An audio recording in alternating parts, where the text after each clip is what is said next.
ಆತ್ಮೀಯರೇ, S section ನ್ಯೂಸ್ಗೆ ಸ್ವಾಗತ. ನಾನು ನಿಮ್ಮ ಎಮ್ಮ ಮಲ್ಲಪ್ಪ ಜೋತವ್. ಮತ್ತೆ ಇಂಡಿಯಾದಲ್ಲಿ ಬಿರುಕು. ಇಂಡಿಯಾ ಅಂದರೆ ಯಾವುದು? ನಮ್ಮ ದೇಶದಲ್ಲ, ಇಂಡಿಯಾ ಗಠಬಂಧನ ಸಂಘಟನೆಯಲ್ಲಿ ಕಾಂಗ್ರೆಸ್ ಮತ್ತು ಆಪ್ ನಡುವೆ ತಿಕ್ಕಾಡಿಸ್ಬಾಗ್ಬಿಟ್ಟಾರ. ಅಜಯ್ ಮಕ್ಕಳು ಏಕಾಏಕಿ ಕೇಜ್ರಿವಾಲ್ ದೇಶದ್ರೋಹಿ ಅಂತ ಹೇಳಿದರು. ಯಾಕಪ್ಪ ದೇಶದ್ರೋಹಿ ಅಂತಂದ್ರೆ ಅವರು ಏಕರೂಪ ನಾಗರಿಕತೆಗೆ ಒಪ್ಪಿಕೊಟ್ಟಿದ್ದು, ಜೊತೆಗೆ 370ನೇ ವಿಧಿಯ ರದ್ದತಿಗೆ ಸೈದ್ಧಾಂತಿಕವಾಗಿ ಆ ಪಕ್ಷಕ್ಕೆ ಬೆಂಬಲ ಸೂಚಿಸಿದ್ದು ಅಂತ ಹೇಳ್ತಾ ಇದ್ದಾರೆ. ಅದಕ್ಕೆ ದೇಶ ವಿರೋಧಿ ಅಂತ. ಯಾಕಂದರೆ BJP ಹೆಂಗೆ ನಾವು ಸಹಜ ಕೇಳುವಂಥ ಪ್ರಶ್ನೆ, ಅದು ದೇಶ ವಿರೋಧಿ ಅಲ್ವಾ? ಅದ್ರ ಬಗ್ಗೆ ಯಾಕೆ ಟೀಕೆ ಮಾಡಿಲ್ಲ ಮಾಕಣ್ಣವರು? ಒಂದು ಸಹಜ ಯಾರಿಗಾದ್ರೂ ಅನ್ನಿಸ್ತದೆ.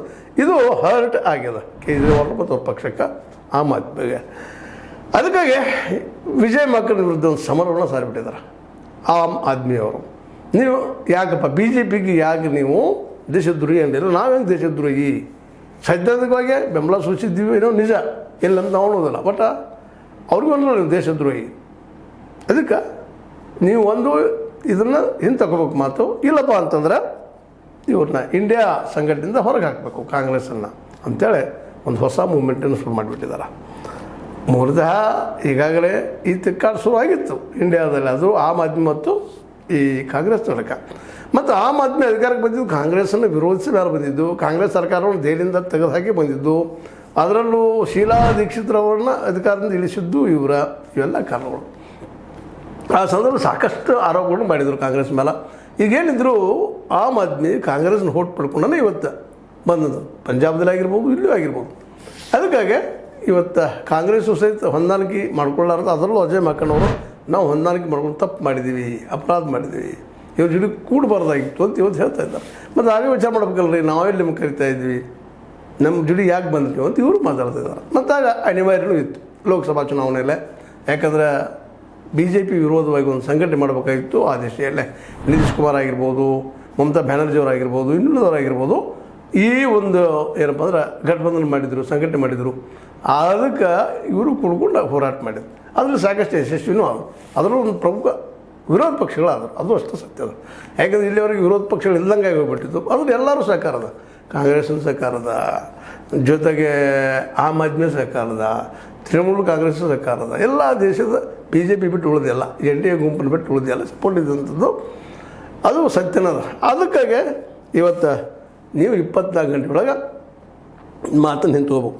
ಕೇಜ್ರಿವಾಲ್ ಅವರನ್ನು ದೇಶ ವಿರೋಧಿ ಎಂದು ಕರೆಯುವ ಮೂಲಕ ಮಾಕನ್ ಎಲ್ಲ ಮಿತಿಗಳನ್ನು ದಾಟಿದ್ದಾರೆ. 24 ಗಂಟೆಗಳಲ್ಲಿ ಆ ಮಾಕನ್ ವಿರುದ್ಧ ಕ್ರಮ ಕೈಗೊಳ್ಳಬೇಕು, ಮಾಕನ್ ವಿರುದ್ಧ ಕ್ರಮ ತಗೋಬೇಕು ಅಂತೇಳಿ ಸಂಜಯ್ ಸಿಂಗ್ ರಾಜ್ಯಸಭಾ ಸದಸ್ಯರು ಆಮ್ ಆದ್ಮಿ ಒತ್ತಾಯ ಮಾಡ್ತಾ ಇದ್ದಾರೆ. ತಪ್ಪಪ್ಪ ಇದು ಒಂದು ಪ್ರೆಸ್ ಕರೆದು ಹೇಳ್ತಾ ಇದ್ದಾರೆ. ಅವ್ರು ಹಿಂದೆ ಏನಪ್ಪ ಹಿಂದೆ ತಗೋಬೇಕು ಅವ್ರ ಮಾತು, ಅಥವಾ ಅವ್ರನ್ನ ಪಕ್ಷದಿಂದಲೇ ವಜಾ ಮಾಡಬೇಕು, ಅಂದ್ರೆ ನಮ್ಮ ದೋಸ್ತಿ ಉಳಿದೈತಿ ಅನ್ನುವಂಥದ್ದು. ಅದಕ್ಕೆ ಕಾಂಗ್ರೆಸ್ಸಿಗರು ಸಹ ಜೋರಾಗಿ, ಇನ್ನೂ ಅಷ್ಟು ಜೋರಾಗಿ ಅದನ್ನು ವಿರೋಧ ಮಾಡ್ತಾ ಇದ್ದಾರೆ. ಏನಪ್ಪ ಅಂತಂದ್ರೆ ಈ ಸಂದರ್ಭದಲ್ಲೇ ಕಾಂಗ್ರೆಸ್ ಇದ್ದಿದ್ದು, ದೆಹಲಿ ಕಾಂಗ್ರೆಸ್ ಇದ್ದಿದ್ದು ಈ ಒಂದು 12 ಏನಪ್ಪ ಅಂದ್ರೆ ನಮ್ಮ ದೆಹಲಿ ಕಾಂಗ್ರೆಸ್ ಅಧ್ಯಕ್ಷ ದೇವೇಂದ್ರ ಯಾದವ್ ಅವರು AP ವಿರುದ್ಧ ಟೀಕಾಪ್ರಹಾರ ನಡೆಸಿದರು. ಕಾಂಗ್ರೆಸ್ ಬಿಡುಗಡೆ ಮಾಡಿರುವ ಶ್ವೇತಪತ್ರದಿಂದ APಯ ವಿಶ್ವಾಸಾರ್ಹತೆ ತಳಮಟ್ಟಿಗೆ ಕುಸಿದಿದೆ. ಅದನ್ನು ಉಳಿಸುವ ಸಲುವಾಗಿ ಇವತ್ತು ನಾವು ಇದ್ದಂಥವರು ಈ ಮಾತ್ರ ಅನಿವಾರ್ಯ ಆಗಿದ್ದು. ಆಮ್ ಆದ್ಮಿ ಇದ್ದಿದ್ದು ಅದು ಭ್ರಷ್ಟದಪ್ಪ ಅನ್ನೋಂಗೆ ಮಾತಾಡಿದ್ದಾರೆ. ಅಂದರೆ ಇದು ಇನ್ನು ಹೊಂದಾಣಿಕೆ ಅದು ಪ್ಯಾಚ್ ವರ್ಕ್ ಆಗುವುದಿಲ್ಲೋ ಏನೋ ಅನ್ನುವಂಥ ಬಂದಾಗ ಬಂದದು. ಇನ್ನು ಹೆಂಗೆ ಬಗೆಹರಿಬೋದು ಇದು ಅನ್ನೋದು ಭವಿಷ್ಯಕ್ಕೆ ಬಿಟ್ಟಂಥದ್ದು. ಆದರೂ ಇವತ್ತು ಇಂಡಿಯಾದ ಒಂದು ಸಂಘಟನೆಯಲ್ಲಿ ಈ ಬೆರಗು ಮಾಡಿದ್ದು ಒಂದು ರೀತಿಯಿಂದ ಮುಂದಿನ ದಿನಗಳಲ್ಲಿ BJP ಇನ್ನಷ್ಟು ಬಲಿಷ್ಠ ಆಗೋದಕ್ಕೆ ಹಾದಿ ಆಗ್ಬೋದೇನೋ ಅಂತ. ಯಾಕಪ್ಪ ಅಂದ್ರೆ ಆಲ್ರೆಡಿ BJP ಮತ್ತು ಸಂಘ ಪರಿವಾರ ಅಥವಾ NDA ಇವರೇನು ಕುಡ್ಕೊಂಡು ಸರ್ಕಾರ ಮಾಡಿದ್ದಾರೆ. ಇಲ್ಲೂ ಬಿರುಕು ಅದು ನಡೆದಿದ್ದಾವೆ, ಇಲ್ಲ ಅಂತಲ್ಲ. ಆದರೆ ಇಂಡಿಯಾ ಗಠಬಂಧನ ಒಂದು ಏನೋ ಒನ್ ಪಾಯಿಂಟ್ ಅಜೆಂಡ ಏನಪ್ಪ ಅಂದ್ರೆ BJPಯನ್ನು ವಿರೋಧಿಸೋದು, ಅಧಿಕಾರನ ತೆಗೆದುಹಾಕೋದು, ಮೋದಿ ಅಭಿವೃದ್ಧಿ ಎಲ್ಲ ಒಂದಾದಂಥದ್ದು. ಇವತ್ತು ಏನಾಗಿದೆಪ್ಪ ಅಂದ್ರೆ ಮತ್ತು ಅಲ್ಲೆಲ್ಲ ಅವರವರು ಪ್ರಾದೇಶಿಕ ಪಕ್ಷಗಳಿಗೆ, ಅದರಲ್ಲೂ ಈಗ ಆಮ್ ಆದ್ಮಿ ಆಗಿರ್ಬೋದು, ಇನ್ನುಳಿದ ಪಕ್ಷಗಳಾಗಿರ್ಬೋದು, ಇವರು ತಮ್ಮ ಅಸ್ತಿತ್ವ ಮುಖ್ಯದ ಇವತ್ತು ಉಳಿಬೇಕಾಗ್ಯದ ಈ ಎರಡೂ ಕಾಂಗ್ರೆಸ್ ಮತ್ತು BJP ನಡುವೆ. ಅದಕ್ಕಾಗಿ ಅವರೆಲ್ಲರೂ ತಮ್ಮ ಹಿತಾಸಕ್ತಿ ಕೈಗೊಳ್ಳೋ ಸಲುವಾಗಿ ಆದಷ್ಟು ಡಿಫ್ರೆಂಟಾಗಿ ವಿಚಾರ ಮಾಡಲಿಕ್ಕೆ. ಇವತ್ತು SP ಆಗಿರ್ಬೋದು ಉತ್ತರ ಪ್ರದೇಶದ್ದು, ಅಂದರೆ ಸಮಾಜವಾದಿ ಪಕ್ಷ, ಮತ್ತು ಮಾಯಾವತಿಯವರು ಆಗಿರ್ಬೋದು, ಇವತ್ತು ಕಾಂಗ್ರೆಸ್ ಜೊತೆಗೆ ಆದಷ್ಟು ಒಂದು ದೂರನ್ನು ಮೇಂಟೈನ್ ಮಾಡ್ಕೊಂಡು ಹೊರಟಿದ್ದಾರೆ. ಅಂದ್ರೆ ಮತ್ತೆ ಇಲ್ಲಿ ಕಾಂಗ್ರೆಸ್ ನಮ್ಮ ಓಟ ಕಸ್ಕೊಳ್ತದೆ ಅಂತ ಭಯನೂ ಅವ್ರಿಗೆ ಅದ. ಆದರೆ ಇವತ್ತು ಏನಾಗಿಬಿಡೋದಪ್ಪ ಅಂದರೆ ಎಲ್ಲರಿಗೂ ಬಿ ಜೆ ಪಿ ನಾಳೆ ಮತ್ತೆ ಮರಳಿ ಅಧಿಕಾರಕ್ಕೆ ಬಂದಪ್ಪ ಅಂದ್ರೆ ನಮ್ಮ ಪೂರ ಉಳಿದಿಲ್ಲನೂ ಭಯ ಅದ. ಅದಕ್ಕಾಗಿ ಏನು ಮಾಡಬೇಕು ಅನ್ನೋದು ಗೊಂದಲದಲ್ಲಿದ್ದಾರೆ ಯಾರೋ ಆದರು, ಆಮ್ ಆದ್ಮಿ ಇರಲಿ ಮತ್ತೊಂದಿರಲಿ.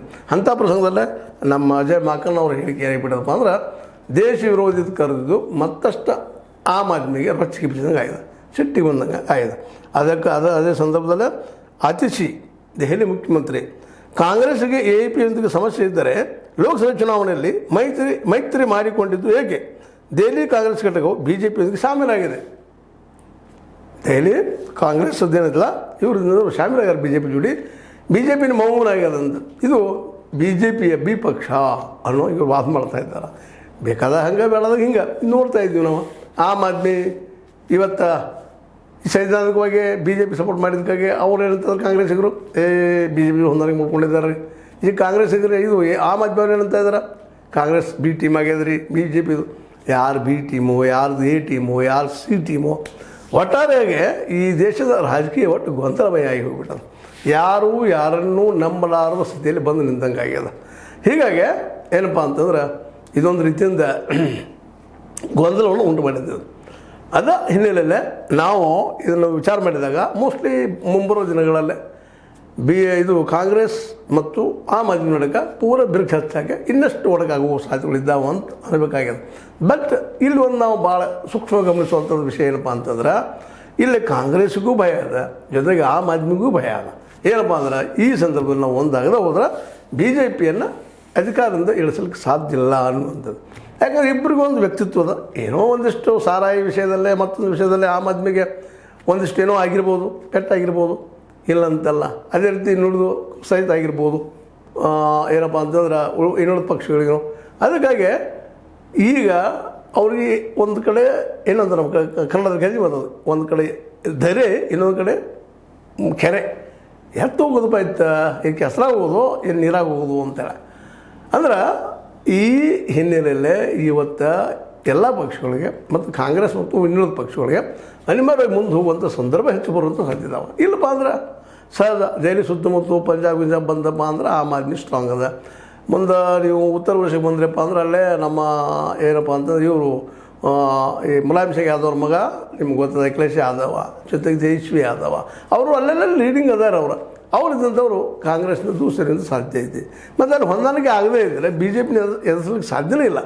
ಈಗ ಯಾವುದೂ ಇಲ್ಲ, ಉತ್ತರ ಭಾರತದಲ್ಲಿರಲಿ, ದಕ್ಷಿಣ ಭಾರತದಲ್ಲಿರಲಿ. ದಕ್ಷಿಣ ಭಾರತದಲ್ಲಿ ಇಲ್ಲದ ಕೆಲವೊಂದು ರಾಜ್ಯಗಳು ನೇರಾನೇ ಇರೋದು BJP ವರ್ಸಸ್ ಕಾಂಗ್ರೆಸ್ ಅಂತೇಳಿ, ಅಲ್ಲಿಯೂ ಕೆಲವೊಂದು ನೇರಾನೇ ಇರೋದು. ಅದಕ್ಕಾಗಿ ಇವತ್ತಿದು ಅನಿವಾರ್ಯ ಅನ್ನುವಂಥದ್ದು. ಆದ್ರೆ ಈ ಸಂದರ್ಭದಲ್ಲೇ ಏನಪ್ಪ ಅಂದ್ರೆ ಒಂದಿಷ್ಟು ಕೇಜ್ರಿವಾಲ್ ಹೆಸರು ಡೌನ್ ಅದ ಅನ್ನುವಂಥದ್ದು. ಸಾರಾಯಿ ವಿಷಯದಲ್ಲಿ ಭಾಳಷ್ಟು BJP ಇದ್ದಿದ್ದು ಅವ್ರ ಮೇಲೆ ಅಟ್ಯಾಕ್ ಮಾಡಿ ಜೈಲಿಗೆ ಹಾಕಿ ಮತ್ತೇನೋ ಮಾಡಿ ತೊಂದರೆ ಕೊಟ್ಟಿದ್ದು ನಾವು ನೋಡಿದ್ವಿ. ಇಂಥ ಒಂದು ಸಂದರ್ಭದಲ್ಲ ಇವತ್ತು ಭಾಳ ಎಚ್ಚರಿಕೆಯಿಂದ ಈ ಮುಂದಿನ ಹೆಜ್ಜೆ ಇಡಬೇಕಾಗ್ಯದ. BJPಗೆ ಅನುಕೂಲ ಮಾಡಿಕೊಡೋಗಿದ್ದರು ಕೂಡಿ ಹೋಗೋದ್ರಲ್ಲಿ ಸುಖ ಅದಂತ ಒಂದಿಷ್ಟು ಮಾತು. ಬಟ್ ಯಾರು ಕೇಳ್ತಾರೆ ರೀ? ಈ ಮುಖ್ಯ ಬೇಕಾಗಿದ್ದವ್ರಿಗೆ ಅಧಿಕಾರ ಅದರಲ್ಲೂ ಮುಖ್ಯವಾಗಿ BJPಯನ್ನು ಬದುಕಿ ಸರಿಸುವಂಥದ್ದು. ಇವೆರಡು ವಿಚಾರಗಳು ಅವ್ರ ತಲೆಯಲ್ಲಿದ್ದಾವೆ. ಅದು ಬದುಕಿ ಸರಿಸಲಿಕ್ಕೆ ಹೋಗ್ಬೇಕಾದ್ರೆ ಒಗ್ಗಟ್ಟಾಗಬೇಕಾದ್ರೆ ಕಾಂಗ್ರೆಸ್ ಬೆಳೀತದೆ. ಕಾಂಗ್ರೆಸ್ ಬೆಳೆದ್ರೆ ನಮ್ಮನ್ನ ಲಾಸ್ ಆಗ್ತದೆ. ಸಿಂಪಲ್ ಅದ. ಈಗ ಒಬ್ಬರ ಮೇಲೆ ಒಬ್ಬ ದೇಶ ವಿರೋಧಿ ಅದು ಇದು ಮಾತಾಡ್ತಾ ಇದ್ದಾರೆ, ಯಾರು ವಿರೋಧಿನೋ ಯಾರು ಪರಾನೋ. ಆದರೆ ದೇಶ ಬಂದರೆ ಇವತ್ತು ಇವರೆಲ್ಲ ಇಂಥ ರಾಜಕಾರಣಿಗಳನ್ನ ಕೂಡಿ ಒಂದಿಷ್ಟು ಅಧೋಗತಿಗೋ ಅಥವಾ ಆರ್ಥಿಕ ದಿವಾಳಿ ತನಕ ಬಂದಿಲ್ಲಗತ್ತಿದ್ರು ಸುಳ್ಳಲ್ಲ. ಯಾಕಂದರೆ ಎಲ್ಲ ರಾಜ್ಯಗಳು ಇವತ್ತು ಸಾಲಗಳ ಅಡಿಯಲ್ಲಿ ಸಿಕ್ಕೊಂಡು ಸಾಯ್ತಾ ಇದ್ದಾವೆ. ಈ ದೇಶ ಸಾಲಗಳ ಅಡಿಯಲ್ಲಿ ಸಿಕ್ಕೊಂಡು ಸಾಯ್ತದ. ಅದಕ್ಕಾಗಿ ಈ ಒಂದು ಹಿನ್ನೆಲೆಯಲ್ಲೇ ನಾವು ಇವತ್ತು ಇದನ್ನು ಚರ್ಚೆ ಮಾಡೋದು ಏನಪ್ಪ ಅಂತಂದ್ರೆ ಈ ಎಲ್ಲ ವಿಪರೀತ ವಿಚಾರಗಳನ್ನು ಕೇಜ್ರಿವಾಲ್ ದೇಶರು ಆಗಲಿಕ್ಕೆ ಸಾಧ್ಯ ಇಲ್ಲ, ಅಜಯ್ ಮಕ್ಕನೂ ಆಗಲಿಕ್ಕೆ ಸಾಧ್ಯ ಇಲ್ಲ, BJP ನಾವು ಅಲ್ಲ ಅಂತ ಹೇಳ್ತಾ ಇದ್ದಾರೆ. ಹೀಗಾಗಿ ಸುಮ್ಮನೆ ಅದನ್ನು ವಿಚಾರ ಮಾಡೋಕ್ಕಿಂತ ಜನರ ಪರವಾದಂಥ ಕೆಲಸಗಳು ಏನು ಮಾಡಲಿಕ್ಕೆ ಸಾಧ್ಯದ, ಉದ್ಯೋಗ ಸೃಷ್ಟಿ ಮಾಡಲಿಕ್ಕೆ ಏನು ಸಾಧ್ಯದ, ಜೊತೆಗೆ ಉದ್ಯೋಗ ಸೃಷ್ಟಿ ಮಾಡೋ ಜೊತೆಗೆ ಮುಂದೆ ಅದ್ರ ಜೊತೆಗೆ ನಿಮ್ಗೆ ಉದ್ಯೋಗ ಸೃಷ್ಟಿ ಆಗೋ ಜೊತೆಗೆ ನಿರುದ್ಯೋಗ ಹೋಗಿಸುವಂಥದ್ದು ಮತ್ತು ಬಡತನ ಹೋಗುವಂಥ ಉದ್ಯೋಗ ನಡೆಯುವಂಥ ವಿಚಾರದಲ್ಲಿ ಆಸಕ್ತಿ ತೋರಿಸಿ ಭಾಳ ಉತ್ತಮ ಅಂತ ನಮಗೆ ಅನಿಸೋದು. ಏನೂ ಮಾಡಲಿ ಇಂಡಿಯಾದ ಈ ಸಂಘಟನೆಯಲ್ಲಿ ಮಾತ್ರ ಇವತ್ತು ಒಳಗೆ ಹೋಗ್ತದೆ ಅನ್ನೋ ಭಯ ಎಲ್ಲರಿಗೂ ಶುರುವಾಗಿದೆ. BJPಗೆ ಮಾತ್ರ ಹಾಲು ಕೊಡೋದಷ್ಟು ಖುಷಿಯಾಗಿದೆ ಅಂತ ಹೇಳ್ತಾ ಇದು ನಿಮ್ಗೆ ಲೈಕ್ ಆಗಿರ್ಬೋದು. ಲೈಕ್ ಮಾಡಿ, ಶೇರ್ ಮಾಡಿ, ಕಾಮೆಂಟ್ ಮಾಡೋ ಜೊತೆಗೆ ಸಬ್ಸ್ಕ್ರೈಬ್ ಹೋಗ್ಬೇಡ್ರಿ ಅಂತೇಳಿ. S16 ನ್ಯೂಸ್ ಇದು ಸತ್ಯದ ಕೈಗೆ ನೋಡಿ ವಂದನೆಗಳು.